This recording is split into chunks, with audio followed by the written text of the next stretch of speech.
Some of you understand what you're about to get into. In 3 of my videos, I have mentioned a certain teacher of mine, a certain mentally unstable, vindictive teacher. Given that one of those videos has over 7 million views at the moment, people are getting a little curious about this infamous educator from my past. Well, gird thy loins, explainers and entertainers! Because we're finally talking about it, here we go. This is the story of my emotionally abusive high school theater teacher. Now, because it is theater, I know I run the risk of sounding like a crybaby, whining over their teacher not giving them the lead part in the play, and trust me, I completely understand people like that exist.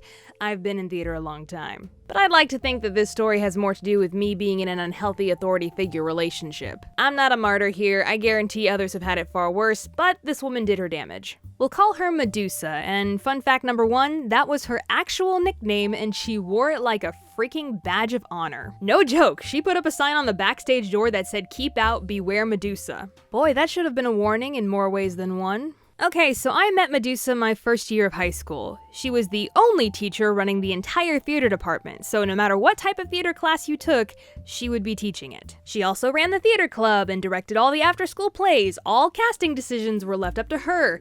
You're catching my drift. She had a totalitarian grip on every aspect of this theater department. There was no other adult there to balance her out or, more importantly, witness her behavior. Now, for some context about who I was back then. In high school, I was remarkably shy, socially awkward, a goody two-shoes, a nervous wreck, and I didn't really have any friends, even in the theater club.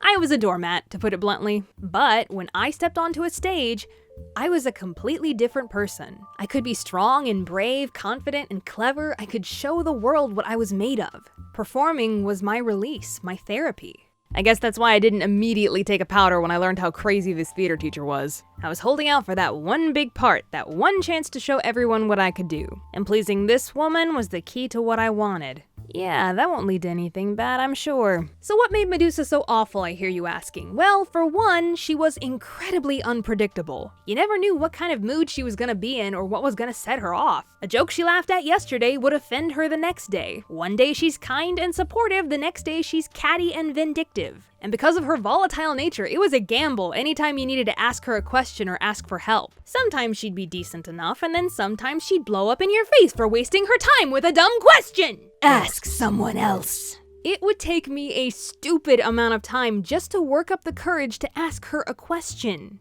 before chickening out and finding a different way around my problem. Though I think one of the most frustrating things about Medusa was her favoritism. Plain and simple, if you weren't one of her favorites, there was a very low chance of you getting a big part in a play. Or sometimes a part at all. I'm not saying she was shallow.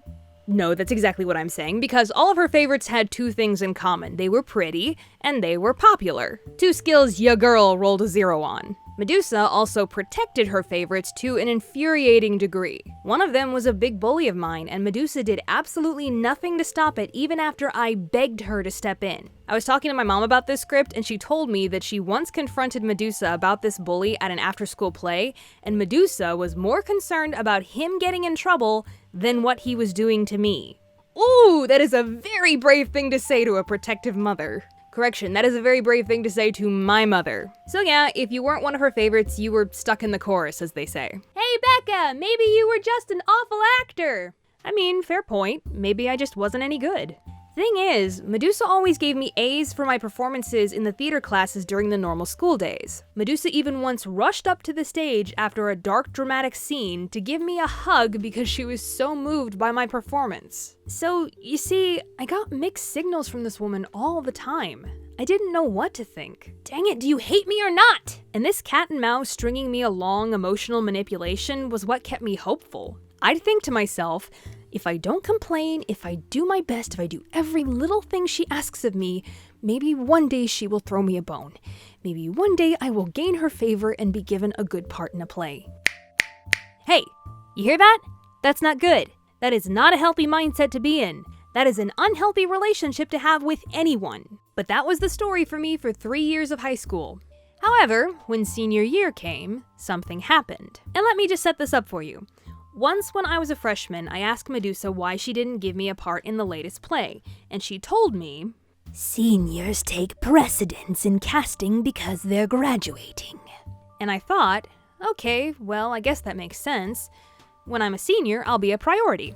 Come senior year, pretty much all of her favorites had graduated, and the only 2 senior actors left were me and this one other guy. In fact, a very large portion of the club had either graduated or left, so pickings were pretty slim that year for willing participants. Anyways, we were going to do the comedic play Noises Off. And in that show, there is a role called Dottie meant for an older woman who needed a Cockney accent and had a boy-toy love interest. Hilarious. So naturally, being the oldest girl in the theater department, having a plump, middle-aged looking body, being able to do a pretty great Cockney accent, and being a senior meant that the stars were finally aligning in my favor. And the day before the audition, I was hanging out in the theater club room and I told another student that I was hoping for the part of Dottie, and Medusa overheard. She looked right at me, smiled, nodded very obviously, and gave me a big thumbs up. Gee, Becca, it sounds like your chances of getting this part are pretty good. I know, right? That's what I thought too. But gosh golly darn it, call me M. Night Shyamalan because this story has a twist. I went to the audition, gave it everything I had, knocked it out of the park, was the only girl who could do a Cockney accent. But the next morning, Medusa posted the cast on the bulletin board, and nothing. She didn't even cast me.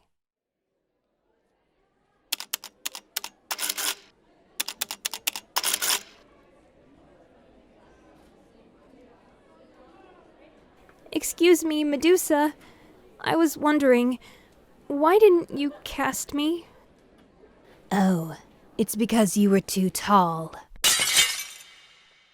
Too tall? Yes, only short guys auditioned, and I needed your love interest to be taller than you. Funny thing about that excuse, she had cast the only senior as my love interest, and he was, in fact, taller than me. So yeah, she flat out lied to my face. But because I think I was in shock, I didn't question it at that moment, and I just walked away. Turns out the truth eventually came out because a couple days later, some concerned tech theater girls told me they heard Medusa say something in passing conversation with the other students. The reason I didn't cast Becca is because she's not one of the group. She keeps to herself way too much and doesn't have any friends. She didn't cast me because I wasn't popular.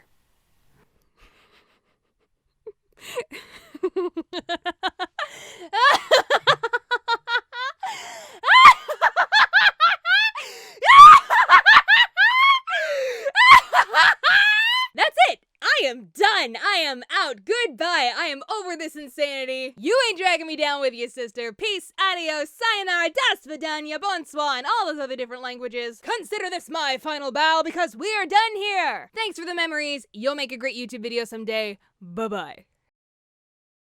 And I left. I left and went straight to my advisor to drop out of all of Medusa's classes, which my advisor was very happy to do for me when she learned which teacher I was trying to escape. Oh yeah, she's crazy. Consider it done. I'll be honest, the situation was a little bit more complicated than just not being given the part that I wanted. There was so much more. But this video is long enough already. And let me tell you something, explainers and entertainers. The moment I left, I felt like a completely different person. My confidence shot through the roof, I was happier, I didn't care so much what people thought anymore. Heck, even guys were paying more attention to me. My choir director noticed the change and gave me the award for Most Improved Senior. I didn't even have to give up my love of theater because I went out and auditioned for community theater with adults. I even got a leading part in a musical that summer and won the Best Actress award for the show season at that particular theater. Everything had fallen into place for me, and all because I finally worked up the courage to say I deserve better and walk away from a toxic relationship. These situations don't always end like fairy tales, but for me, it did. So, what happened to Medusa? A couple years after I graduated, I remember hearing the news that she had been forced to resign. I can't be 100% sure if this is the true story, so take what I'm about to say with a grain of salt, but this was the story I was told. Medusa got incredibly intoxicated on an overnight competition trip with students, locked herself in the boys' hotel room, and passed out on the bed, forcing the boys to sleep in the girls' room. Yeah. I mean, knowing her, that completely makes sense. When I first heard, I wasn't surprised in the slightest. I guess all I can say is, peace out, Medusa. Wherever you are these days, I hope you're in a better place mentally and emotionally. I mean that. Hey, at least she taught me that a bad situation in the past doesn't have to weigh you down.